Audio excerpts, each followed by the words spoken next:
Buffalo soldier, buffalo soldier, will you survive in this new land? Buffalo soldier,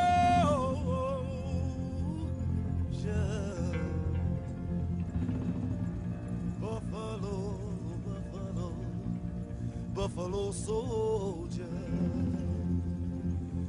tell me when will they call you a man? In the 1800s, in Arizona and Mexico,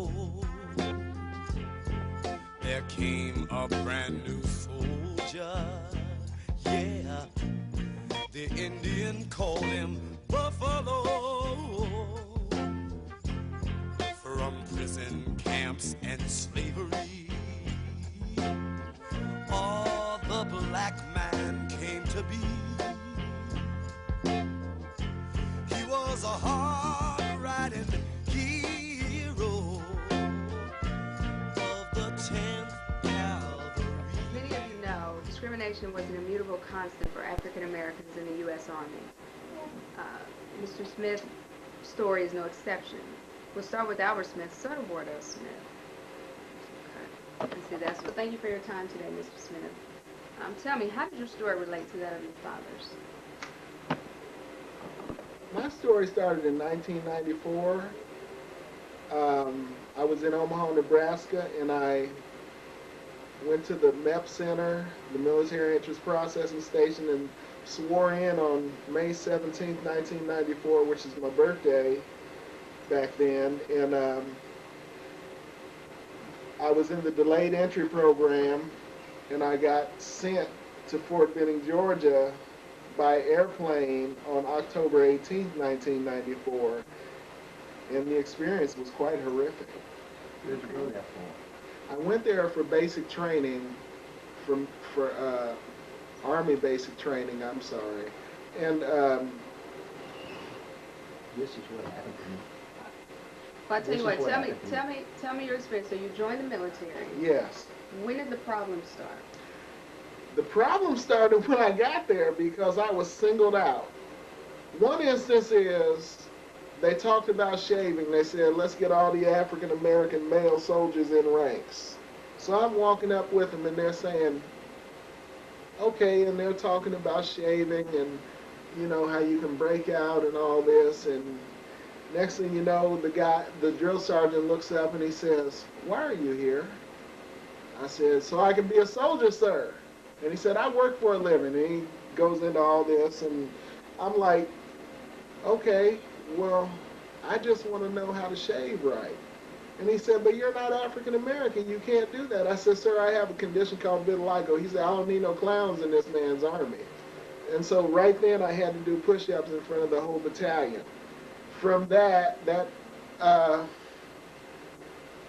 they said that I had to get ready and get up every morning at 4:30 and do extra running and push-ups because I was a poor soldier, and maybe I could muster up something in me that would help me to pass basic training.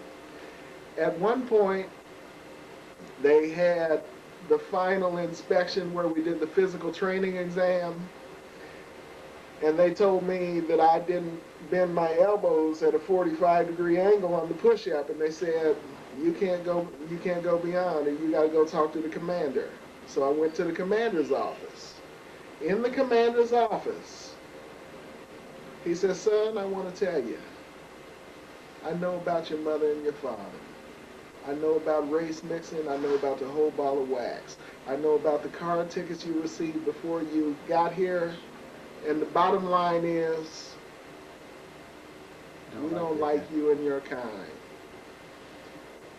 And I said, sir, I can't help that. He said, I'm talking. This is my army, and you are a private, so be quiet. Okay, I'm sorry. Put your hands down. I'm talking. Wow. Got serious. Got very serious very quickly. There was 4 other sergeants in the room sitting on the couch. And he was the commander of the fitness training unit, and he threw a bamboo cane at me. And I said, sir, I hate to have to sue you for assaulting me. And he said, you can't sue me. I'm the government, and you're nobody. And I said, wow. Snatched me by my throat, slammed me against the wall, hit me in the stomach, whispered in my ear, I don't like you and your kind. When I get through with you, you won't even be eligible for food stamps. You're going to wish you was never even born. I couldn't believe this. I didn't want to cry because I thought I might lose my life. I didn't know what was going on. What did he do? He assaulted me. How? I told you how. He hit me in the stomach, and he slammed me against the wall by snatching me by my throat. Go to the next step. So what happened right after that? Cut. I don't remember. Okay, Mr. Smith, so if you explain some of the discrimination that you faced in some of your ordeal, kind of sum up what else happened and let us know how that affected you. Berated about being of mixed race. Complaints about my parents' military career. And all I know is, next thing you know, I'm in a mental ward, and I'm with people. I get injected with a hypodermic needle. I don't know if that's even the right word, but it was a needle connected to a tank. Well, now let me ask you, when you were injected with this needle, what effect did it have on you? Did you pass out? It wasn't an immediate effect, but I began to act strange, and I didn't even know it. I thought strange, and I was behaving strange, and didn't know it. So when you came to, where were you at? The first time I began to act strange, I was in the barracks at night, and I got up, and I had a vision of my father as a younger man before he was even my father. And he's telling me to get up and patrol the barracks. Okay. And we go from that to the military police coming in and saying, what are you doing? Why are you patrolling the barracks? You're a private, and this is our job. Go to bed. And I'm saying, So but he told me, yeah, So you had hallucinations. hallucinations. So from that point, what happened? I had to go to a mental ward. And you got all kinds of things going on. The most significant thing I remember is this bite mark right here. Guy told me he was a vampire and he wanted me to be a part of the family forever. And I was like, hold on, I don't know about that. And I woke up. So this is an experience that you faced while you're in the psych ward? Yes. So to sum this story up, tell me, how does a man who's completely sane, who wants to serve his country, join the military?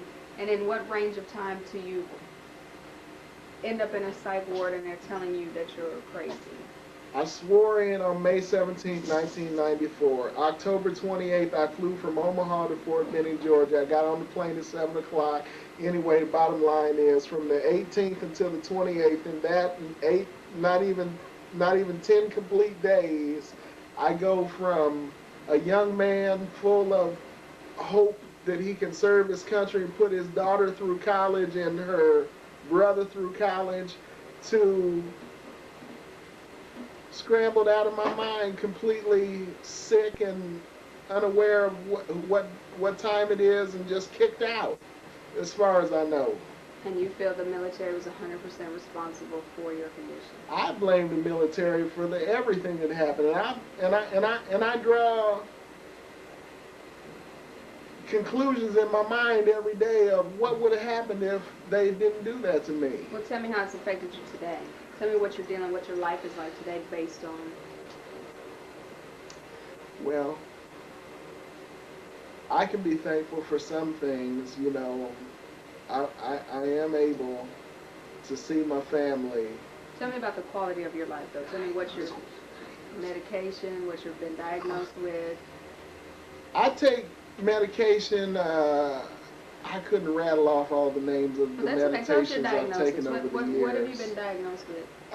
Most currently paranoid schizophrenia, but I've been like tic-tac-toe. So many different labels have been placed on me. I'm sick of it. I'm And just this is sick all of it. due to your experience in the All due military? to the military experience, yes. Yes, It was horrendous. I just don't believe it. I don't know why I ever joined the service, but I do know why. I got a girl pregnant and I wanted to okay. be responsible, and that's all I'm going to say about that. Well, thank you for your time. Hey, bye, Taylor, and Jessica, God bless you. You're in my heart. Thank you, Mrs. Smith. And Thank you ciao. for your time. Yes, ma'am. God bless.